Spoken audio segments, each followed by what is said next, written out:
If you've been watching the media at all, you're seeing some familiar headlines.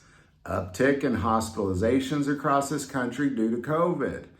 And the government now is spending $600 million to fight against that. So we're seeing this effort go forth again, and it looks like we're walking down an all too familiar path.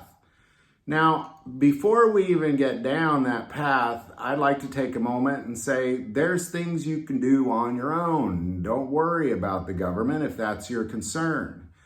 I'm going to put a link below where you can buy ivermectin from a U.S. doctor, from a U.S. pharmacy, sent straight to your house.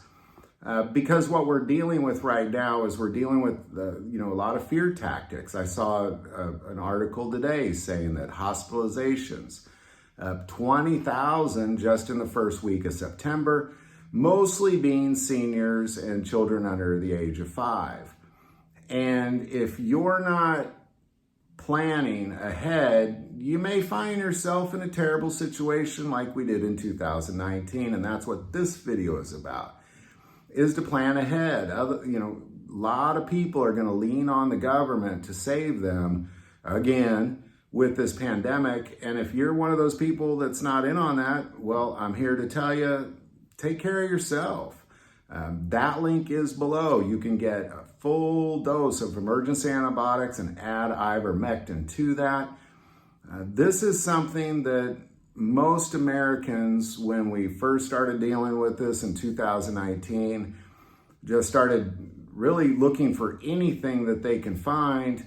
There was a lot of rumors going around. There was a lot of people suggesting you drink bleach. There was so many terrible ideas out there, and people just kind of had to find their own way through that. And as we walked away from that pandemic, many of us saw that it really wasn't quite what we thought it was. And if you're gonna lean on your own self-sufficiency, and we see this again, it's something you might consider. And that's really all this video is if you're wanting to look for alternatives, you can now get ivermectin from a U.S. pharmacy and a U.S. doctor prescribed to you in the link below.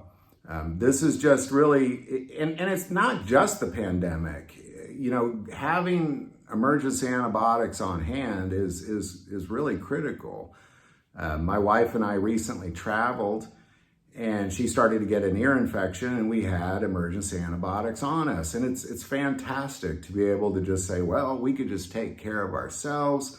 We don't need to call any doctors. We don't need to see what's been approved and what hasn't been approved. Take some time. That link is below. You can get a full dose of emergency antibiotics and add ivermectin to it. If that's your means of preparing. Again, that link is below. Now, I also want to add through that same link, you could get your chronic meds, heart condition meds, things like year's supply of your chronic meds to have in case of an emergency. They've added 63 new medications just in the last few weeks, again, from a U.S. pharmacy and a U.S. doctor. But by far, the most important part of this channel, we take prayer requests. And never hesitate to send that in. Thank you for watching this episode of God, Family, and Guns. And as always, love God, love your family, and love guns.